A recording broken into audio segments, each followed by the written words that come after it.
Hello everyone, this is ज्योति है। आज के वीडियो में हम करेंगे एक आईपीओ का रिव्यू। तो वैसे तो मार्केट काफ़ी वॉलेटाइल है, आज भी मार्केट साइडवेज में खुला था, लेकिन ऐसे में एक एक करके आईपीओज आ रहे हैं। और इस वीक जो आईपीओ 22 जनवरी से ओपन होने वाला है वो है delta water and infra solutions का आईपीओ। अब क्या इस आईपीओ की डिटेल्स हैं, किस तरीके की ये कंपनी है, क्या इसके फंडामेंटल्स कैसे हैं, आईपीओ की क्या डिटेल्स हैं और किस तरीके का इसमें लिस्टिंग एंड एक्सपेक्ट किया जा सकता है, इन सभी चीज़ों के बारे में मैं आपके साथ शेयर करूंगी, कुछ इन्फॉर्मेशन शेयर करूंगी ताकि आप डिसाइड कर पाएँ कि इस आईपीओ में अप्लाई कर सकते हैं या नहीं। तो वीडियो को कंप्लीट देखिए, आपके लिए इन्फॉर्मेटिव हो सकता है।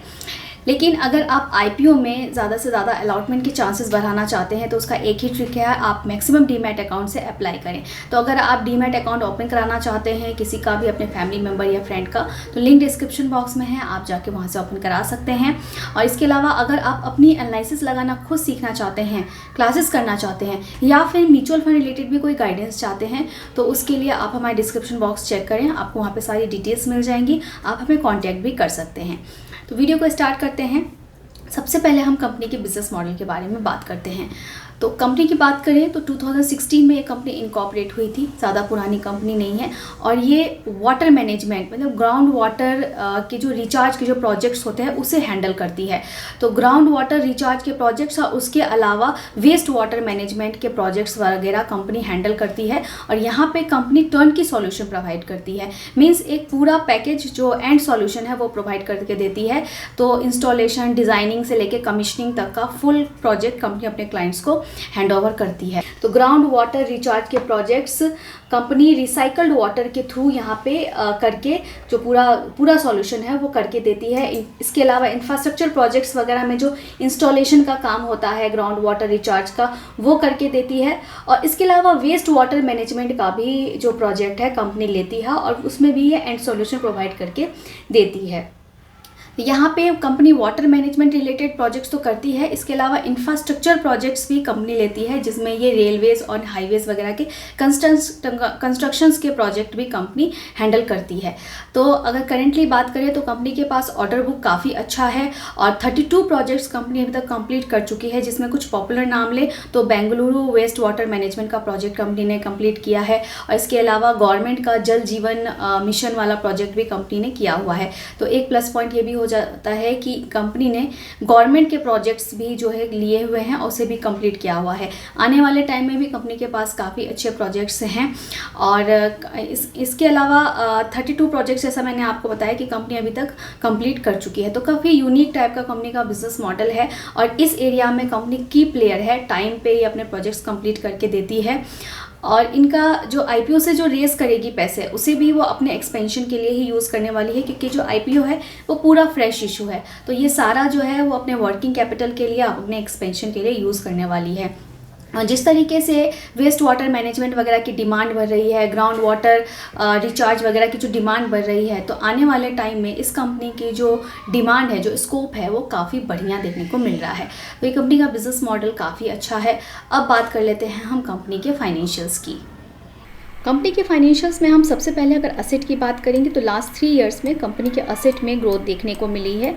रेवेन्यू की बात करें तो रेवेन्यू में भी आप देखोगे कि लास्ट 3 ईयर्स में कंपनी के रेवेन्यू में भी ग्रोथ देखने को मिल रही है, तो it's a good sign. Profit after tax हम देखेंगे तो मार्च 22 से 23, देन 23 से 24 में कंपनी की प्रॉफिटेबिलिटी में ग्रोथ है और कंसिस्टेंसी है प्रॉफिट में। लेकिन यहाँ लास्ट 9 मंथ का आप डेटा देखेंगे तो यहाँ पे भी कंपनी ने प्रॉफिट करके दिखाया है, प्रॉफिटेबल कंपनी है, लेकिन थोड़ा सा 9th मंथ के अकॉर्डिंग इसके प्रॉफिट में डिप देखने को मिल रहा है। तो अगर आप इसको डबल भी करेंगे तो भी आपको दिखेगा कि 9 मंथ ऑलरेडी पास हो चुके हैं, लेकिन कंपनी लास्ट ईयर मार्च 24 के अगर कंपेयर में उतना प्रॉफिट जनरेट नहीं कर रही है। लेकिन हो सकता है जब फुल ईयर का यहाँ पे डेटा जो है वो रिलीज़ होगा तो हो सकता है कि ये पिकअप करके दिखा दे, लेकिन स्टिल प्रॉफिटेबल कंपनी है। नेट वर्थ में इंक्रीज़ देखने को मिल रहा है। रिजर्व सरप्लस भी कंपनी ने काफ़ी अच्छा मेंटेन किया हुआ है और उसमें भी जो है इंक्रीज़ देखने को मिला है। और सबसे अच्छी बात है कि कंपनी के पास कुछ बोरोइंग्स नहीं है। रिटर्न रेशोज़ की अगर बात करें तो कंपनी के रिटर्न रेशोज़ में भी अगर आप देखेंगे तो कंपनी का रिटर्न रेशोज़ जो है वो काफ़ी अट्रैक्टिव है, जहाँ पे इनका ROE है 36.36% का, जो काफ़ी अच्छा है, 15% से अबव काफ़ी अच्छा माना जाता है। ROCE कंपनी का आउटस्टैंडिंग है 76.99% का।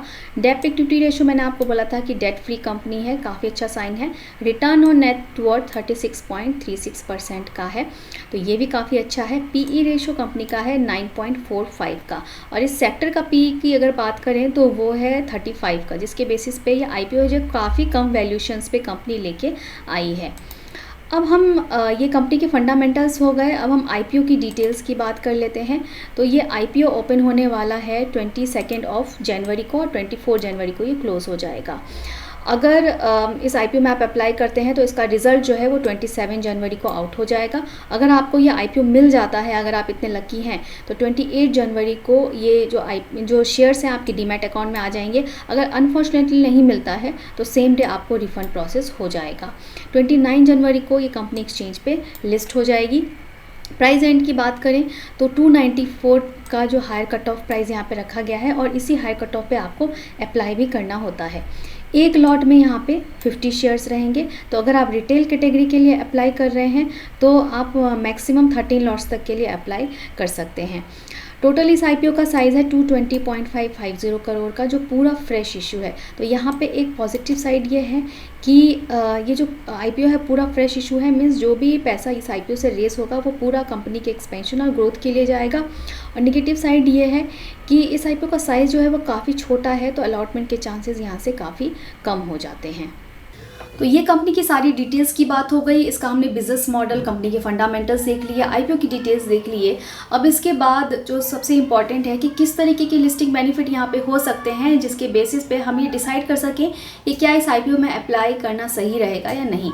तो अगर ग्रे मार्केट प्रीमियम देखें तो आज की डेट में इसका ग्रे मार्केट प्रीमियम चल रहा है 165 का। तो वैसे तो मार्केट काफ़ी वॉलेटाइल है, और इसका ग्रे मार्केट प्रीमियम अगर पीछे की डेट में देखें तो काफ़ी कम था, जो धीरे धीरे इंक्रीज़ हुआ है। तो इस ग्रे मार्केट प्रीमियम के बेसिस पे 56% तक के लिस्टिंग बेनिफिट एक्सपेक्ट किए जा सकते हैं।